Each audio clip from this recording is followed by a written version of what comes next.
Hello students.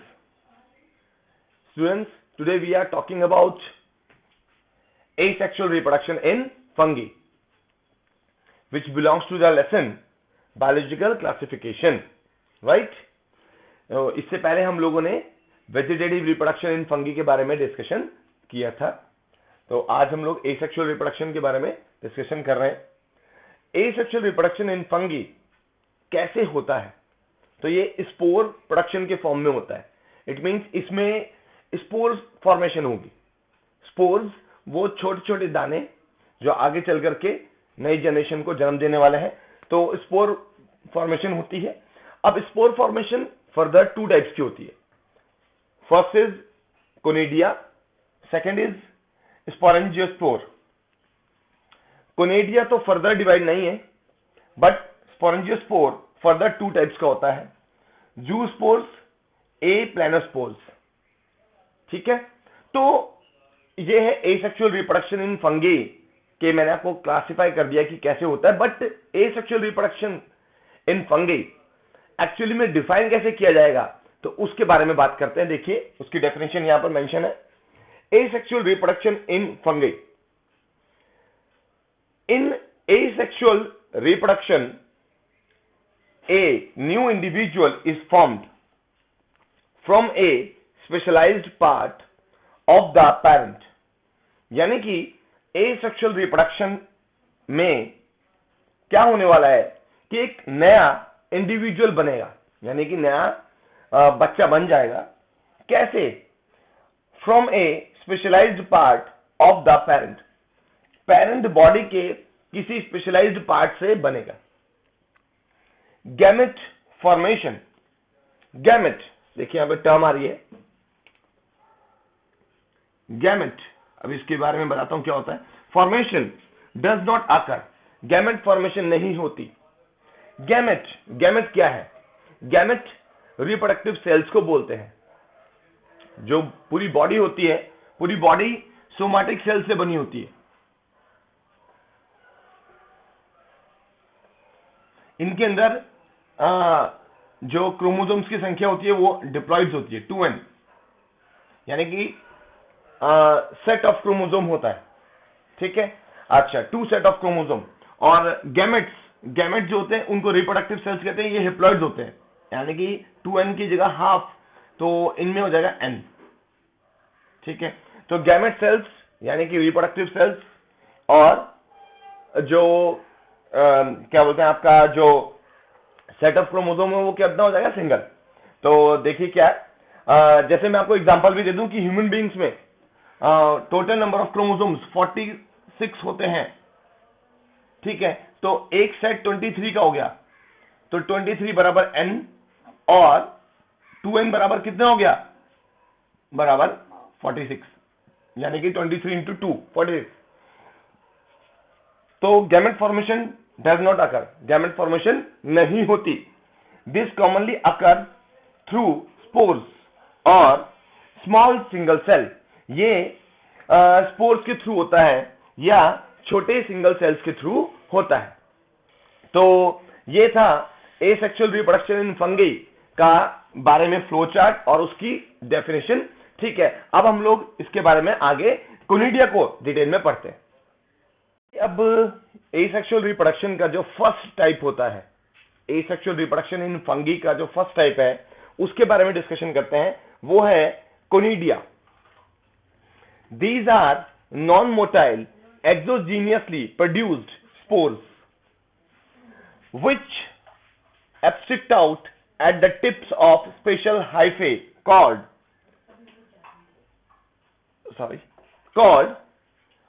conidiophores, right?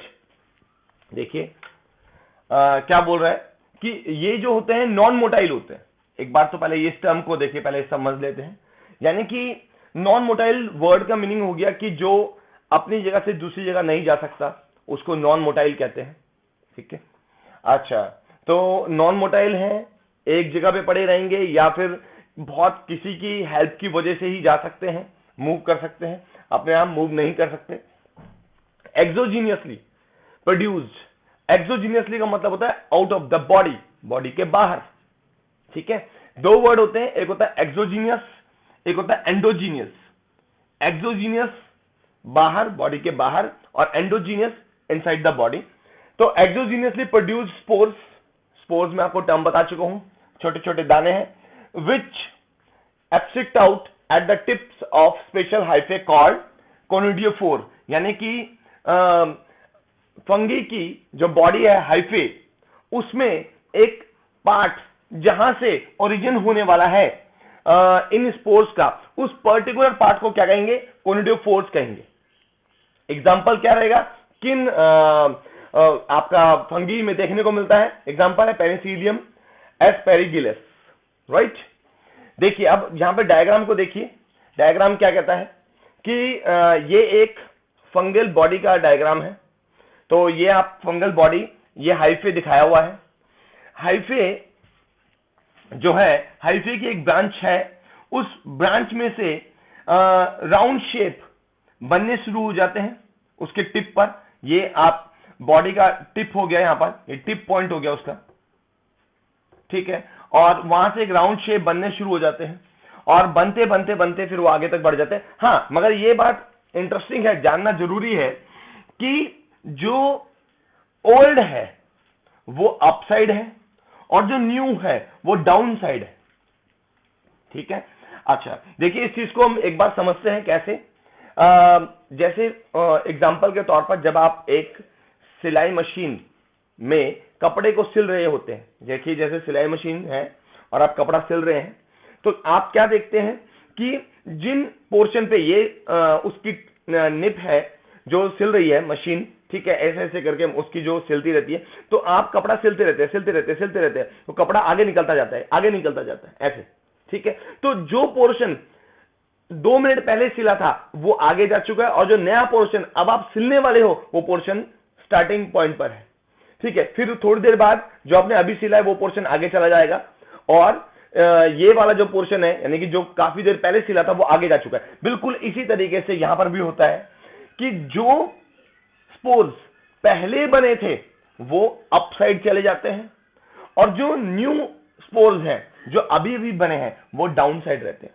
तो ये देखिए अपसाइड। फिर होगा ये कि ये स्पोर्स क्योंकि स्वेल होते जा रहे हैं, बड़े होते जा रहे हैं, तो ये एक टाइम बाद, ठीक है, इससे टूट करके फॉल हो जाएंगे, ठीक है, और जो है ये अपना न्यू फंगी बना लेंगे, यहां से न्यू फंगी बन जाएगी, ठीक है। यही टूट के नीचे गिर जाएगा कोनिडिया, और नया फंगी बना लेगा। एक चीज और है, देखिए, हाँ ये बात और रह गई कि ये जो हाइफे का जो पार्ट जहां से ओरिजिन हो रहा है कोनिडिया का, उस पार्ट को क्या बोलते हैं? कोनिडियोफोर।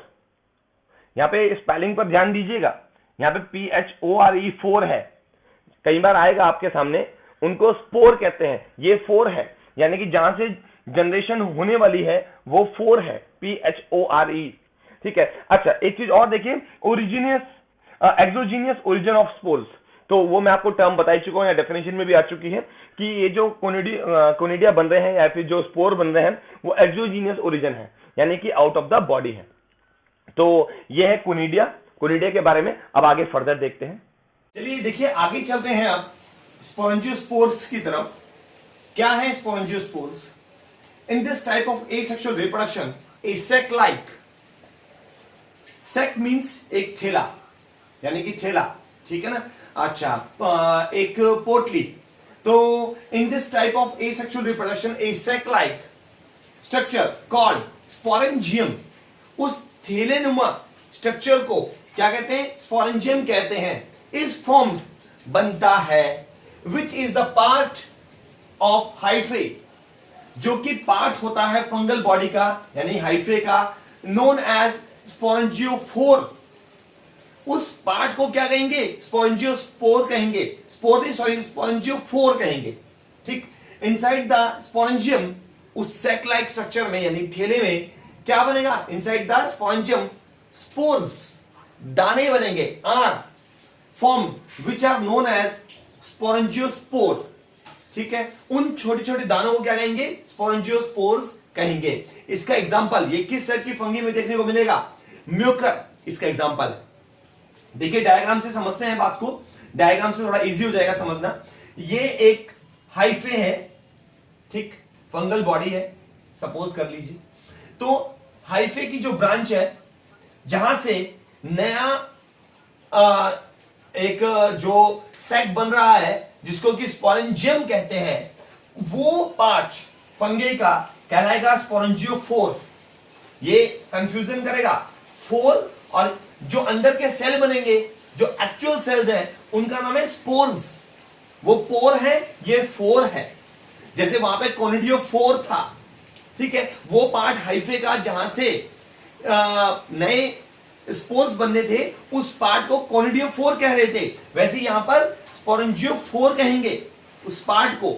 और वो सेक लाइक स्ट्रक्चर जिसके अंदर स्पोर्स बनेंगे उसको स्पोरेंजियम कहेंगे, और अंदर जो स्पोर्स बन रहे हैं उनको स्पोरेंजियोस्पोर्स कहेंगे, राइट। फिर एक समय बाद स्पोरेंजियम फट जाएगा और स्पोरेंजियोस्पोर्स जो है वो बाहर निकल जाएंगे और स्प्रेड आउट हो जाएंगे, ठीक है, और नया फंगी बन जाएगा। इस टाइप के देखिए क्या बोलते हैं स्पोर्स को, इस टाइप के स्पोर फॉर्मेशन को एंडोजीनियस ओरिजिन ऑफ स्पोर्स, यानी कि ये स्पोर्स जो है एंडोजीनियस है, एक्चुअली में एक पैकेट के अंदर बन रहे हैं, इसलिए इनको एंडोजीनियस कह रहे हैं। इससे पहले जो आप देख रहे थे कोनिडिया, वो एक्सोजीनियस थे क्योंकि वो बाहर थे, बॉडी पार्ट के बाहर बन रहे थे, ये एक्चुअली में अंदर बन रहे हैं, तो ये एंडोजीनियस ओरिजिन है।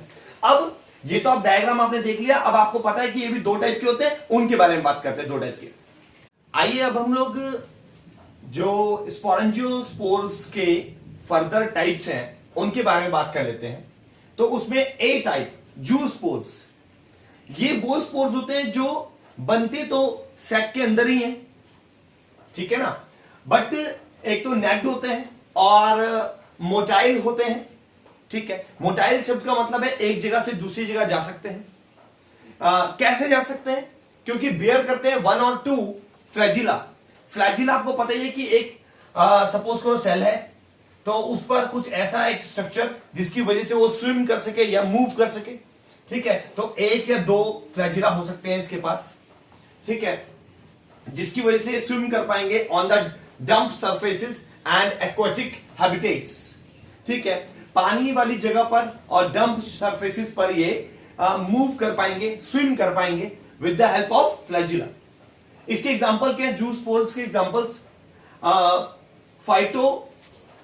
फाइथोरा इसका एग्जांपल है, एल्ब्यूगो दूसरा एग्जांपल है, ठीक है। उसके बाद अगले जो वैरायटी है वो क्या है?